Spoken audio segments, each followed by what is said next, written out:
So I was asked to talk about clustering and its states and what the challenges are, and obviously given how exciting the topic of clustering is, we decided to tack on visualization just to make it a little bit more pleasing.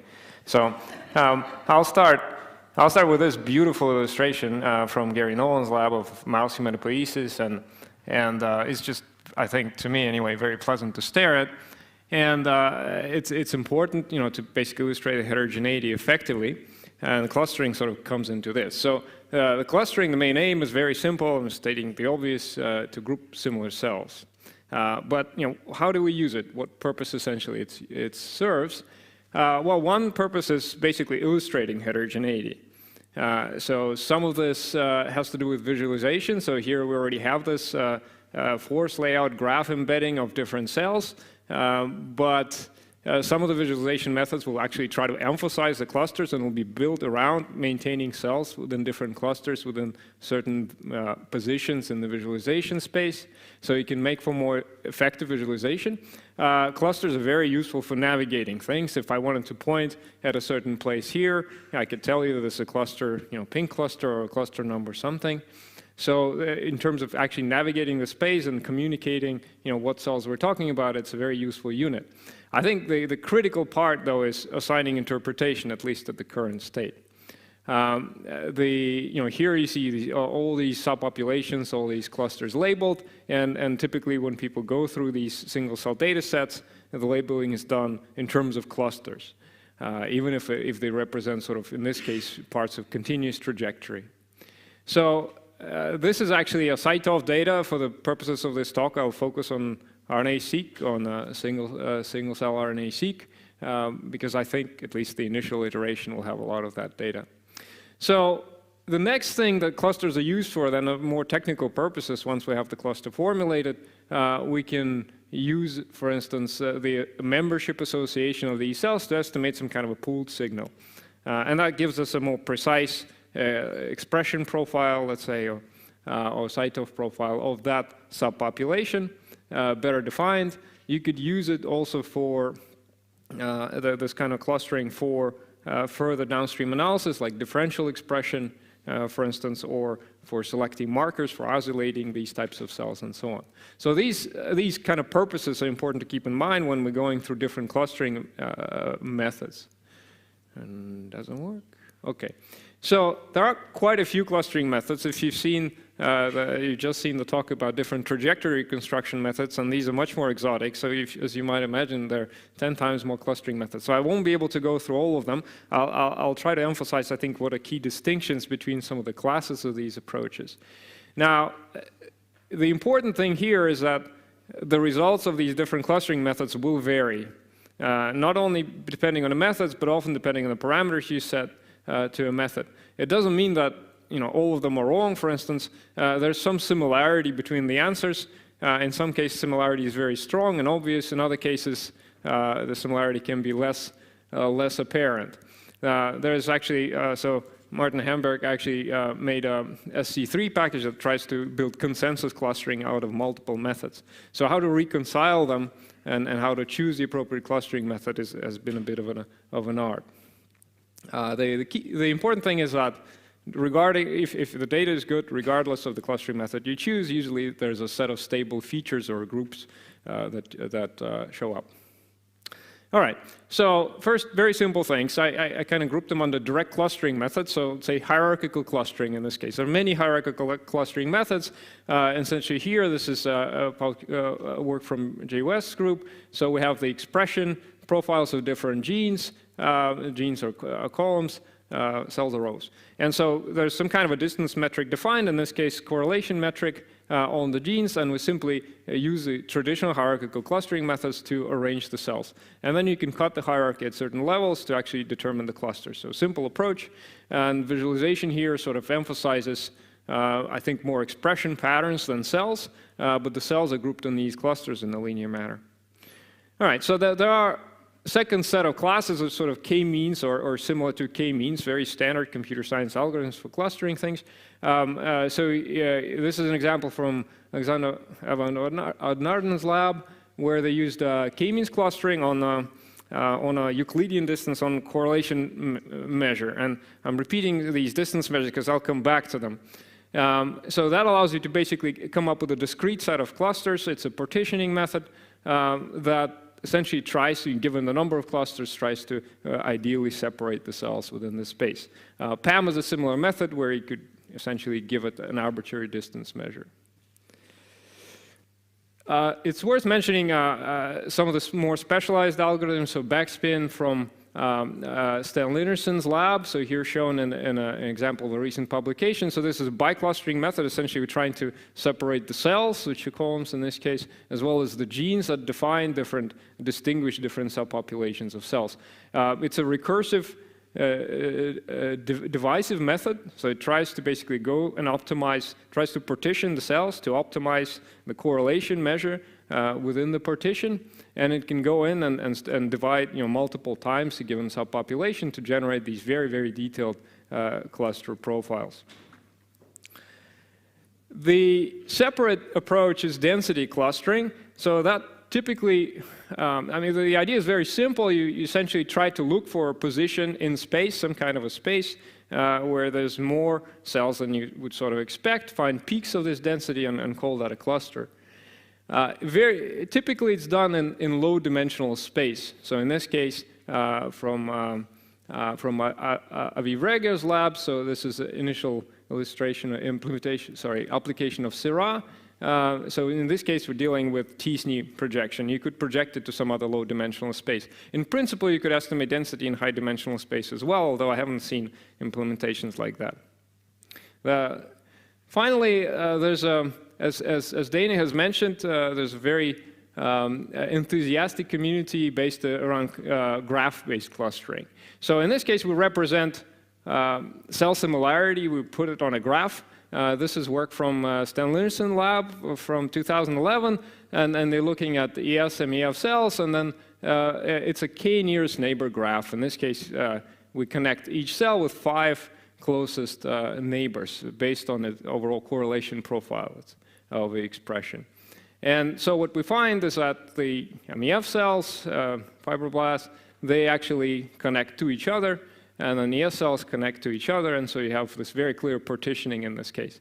Now, that's sort of an ideal case, right? So you might actually have some connections between ES and MEF once in a while, depending on the noise, but you should probably be able to distinguish these kind of communities that connect to each other, but much less so between each other. So in the graph theory in computer science, this is a community detection problem, again, a very well-studied problem with numerous algorithms to actually resolve it. A lot of them are based on the optimization of modularity, so again, connections between different groups. Edge betweenness is another approach, evaluating sort of the cost of different edges. You could actually represent the graph, again, as a connectivity matrix and do some principal component analysis on that Laplacian matrix. And that will yield you major directions in which the subpopulations can be separated. In this case, it will be, again, between ES-MEF cells. Infomap is another popular method that's been used by a number of groups. It's also worth mentioning the specialized, more sort of specialized applications to RNA-seq, Phenograph from Dana Pier's lab, and the newer version of Syrah is using smart local moving, I think is the method called. But again, working on k-nearest neighbor graphs. Okay, now drilling into this a little bit more, so all these methods, as I mentioned, they're based on some kind of a cell distance, and that's really the critical underlying metric here. So in this case, we connect the cells if their, let's say, correlation distance is close enough. And so depending on how you choose these distances, you can emphasize different features within the, let's say, gene expression space. So I just wanted to go through some of these to emphasize how different they are. You can use Euclidean distances, Euclidean distance on correlation distances, L1 distance, which is simple, total sum of the differences. Correlation you've seen quite clearly. Jensen-Shannon, which is more difference between the distributions that you measure log counts. Now, these typically work. A lot of them work on transformed expression values as well. So if you're looking at correlation, for instance, or Euclidean distance, you'd probably transform the expression values somehow, either log transformation or somehow otherwise, to normalize the variance a little bit. Quite often, these are done on reduced dimensions. So first you calculate, let's say, 10 principal components, and then you use Euclidean distance to actually estimate within these components to estimate the distance between cells. Some of the more advanced methods can sort of modify these distances by further looking at these graphs and look at the topological distances within the graphs. There are newer approaches that look at multiple scales, so essentially multiple, let's say, Gaussian kernels in this case, to evaluate the similarity across, let's say, different scales within the data set and then try to somehow combine it to optimize the cluster definitions. It's worth noting that some of these distances can be modified, let's say, by weighting certain errors or measurements that you expect to be errors. The other feature that's very prominent to these applications is that gene sets are often restricted, whether you call it feature selection or focusing on a particular aspect of the transcriptome, it's often the case. Okay, so there are also a set of model-based distances, so here from Amit's lab, so let's say based on the Poisson measurement, and I'll talk about this a little bit. So the key thing here is, given this list of distances and options, it's actually, I think, unclear what which one of them gets closer to biological significance and which part of biology might emphasize. So first challenge is basically how to actually interpret these distances. One option is to say that the distance is a sort of deviation from equality. So are these two cells the same or not? Right? If they're not the same, they're further apart. You can think of it as a statistical test, let's say, based on the Poisson distribution or something like that. Well, there are a couple of issues with this. So that statistical power will vary with the coverage of a cell, essentially, no matter how you cut it. So cells that are very well measured will appear to be more significantly further apart than the ones that are poorly measured. Also, these models, we have to think about what are they trying to capture. Are they trying to capture the error of the measurement itself, our model, let's say, Poisson sampling of the molecules, or are they trying to capture the variability that we expect from the biology? Right? So let's say a Poisson measurement for a highly expressed gene, a Poisson model, if the gene varies by just 1/3, for instance, or even 10% of its expression level, it will be a hugely significant signal just because we have many of these molecules, but in terms of biology, it might actually not matter that much. So the other option is to think of it as a sort of amount of transcriptional change that the cell needs to go through to get from one point to another in this space, kind of like L1 distance, for instance. But obviously, again, not all genes are equal. A change in the transcription factor can be very small in terms of numbers of molecules compared to an effector gene, and yet the biological outcome is quite different. It's also important to be aware at least of the potential dangers of low-dimensional representations. If not careful about doing, let's say, principal components, one of the components could represent essentially a single gene or a single highly expressed gene, and then the clustering would be very stable, but probably not reflective of the overall complexity of the populations. Finally, you could think of it as a likelihood of transcriptional change, going from one place to another, and that sort of would incorporate more of our understanding of biological variation, how likely the cell end up in one place or another. All right, so the other question is it a real cluster? So how far should we be separating the cells into different clusters? Should we separate this one, for instance? And that sort of has to do with granularity of the clustering. Hierarchical clustering tends to be a little more stable because you could see the relationship between, let's say, a cluster that was just split or not split in the other analysis. But the question is how to basically evaluate this type of stability. You could think about likelihood of basically observing that cluster in a theoretical and an actual repeat experiment. You could look at the stability of that cluster across the replicates. You could actually try to evaluate this computationally. That's what some of the methods like Seurat does with, let's say, cell subsampling, or introduce you models of measurement noise and see if the cluster is actually stable under that measurement noise. Finally, there's also, you could think of the robustness of the gene expression signature. If it happens that the cluster is essentially driven by a single gene, perhaps that's not the kind of feature that you want. Finally, the actual thing we would like to know is there's a phenotype associated with our cluster. That's probably a much better definition, but again, very hard to assess given the mapping. The other thing I wanted to emphasize is that the cluster definition, especially the partition-based clusters, give you some kind of a hierarchy or some kind of configuration of partitioning of the cells, and they may not be unique. So a quick example here from so columns of cells here, and these are neurons that are maturing. This main feature separating cells shows increasing maturation. And just look at the last line. So these are this feature marks these DLX genes, essentially showing interneurons.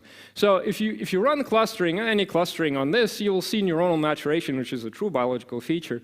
But you could alternatively classify them as interneurons versus excitatory neurons, right? That's a perfectly valid classification. So how does that work? In principle, as we have more and more cells, the clustering typically would segment by some subset of properties that is able to learn from RNA-seq.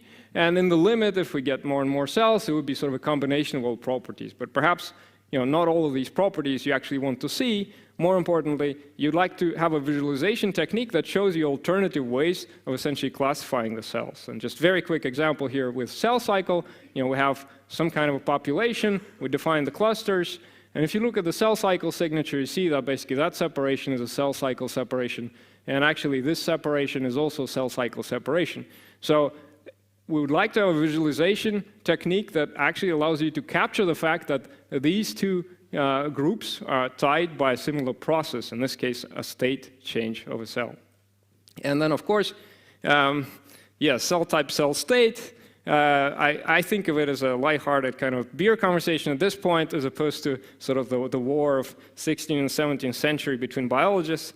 And there's a particular definition that I tried to come up with that has to do with reversibility of the transcriptional change under physiological conditions. So as long as the cell can go back and forth, and we can think of it as a state as opposed to a type.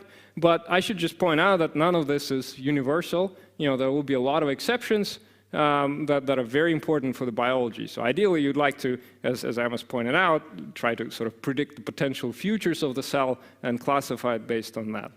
But I think we're quite far from that. So for now, maybe we can agree on more terminology and guidelines rather than strict definitions. Thank you.